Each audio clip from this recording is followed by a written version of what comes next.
When you start talking about hope, some people think it's immediately a kind of Pollyanna-ish thing, like, oh, I should be hopeful, or it's kind of a greeting card sentiment.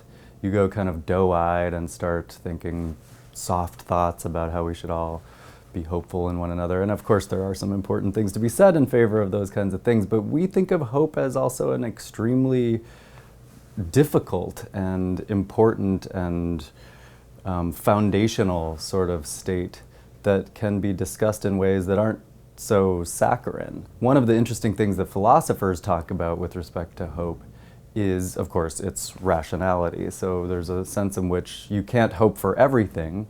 You can wish for lots of things for which you can't hope. I can wish that the Bears won the Super Bowl last year, but I can't hope that they won the Super Bowl last year because we know that they didn't, and so it seems almost like you're misusing the word to say, I hope that they won last year, or I hope that the weather was different yesterday than it was.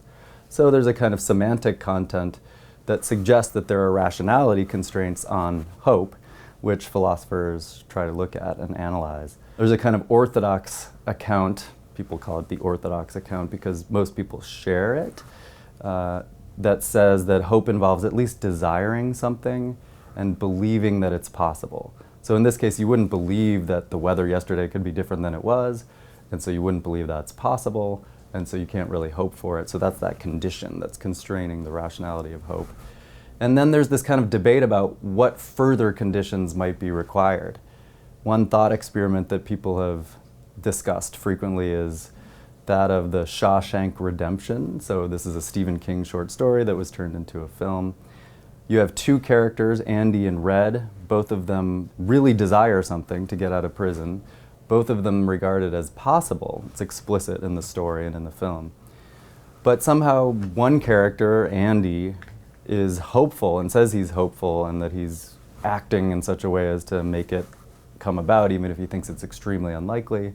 And the other character, Red, says he can't allow himself to hope. The fear of disappointment is too great and will crush him. So they both meet those conditions. It's something they really desire and it's something they believe to be possible, and yet one hopes and the other despairs.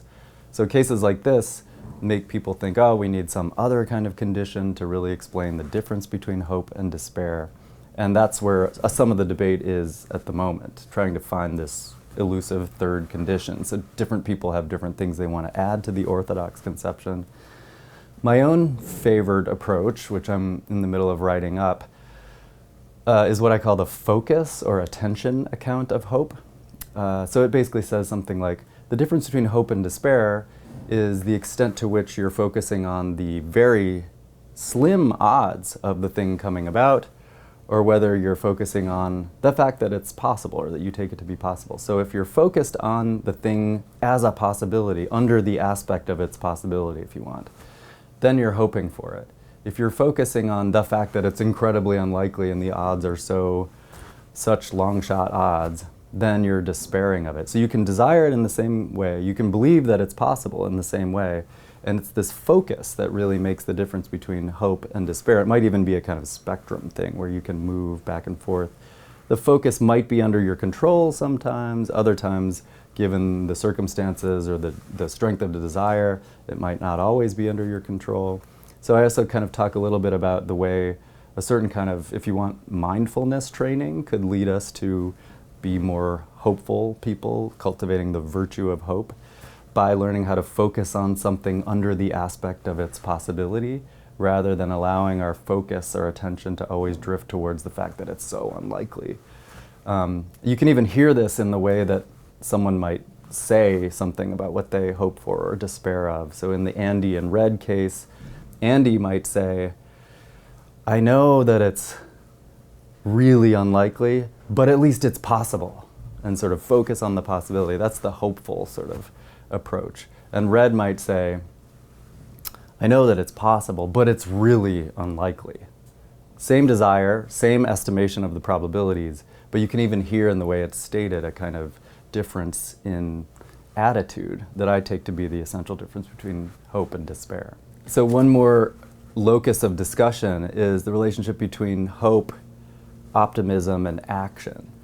I think a lot of people regard hope in a way as unserious because it gets detached from action in a certain way. So hope is something that you do when you can't do anything else. It's the kind of curse that is left in Pandora's box because you still have it even though there's nothing else you can do with respect to achieving the goal in question. I'm just hoping for it.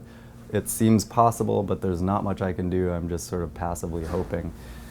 That obviously seems like a bit of a caricature of the way in which hope might actually work. And so we're curious, and people in both psychology, sociology, other social sciences, as well as philosophers and religious studies people in our project, think about the way in which hope underwrites action, hope manifests itself in action, hope is the result of action. So agency and hope is a really interesting set of issues that we think is underdeveloped.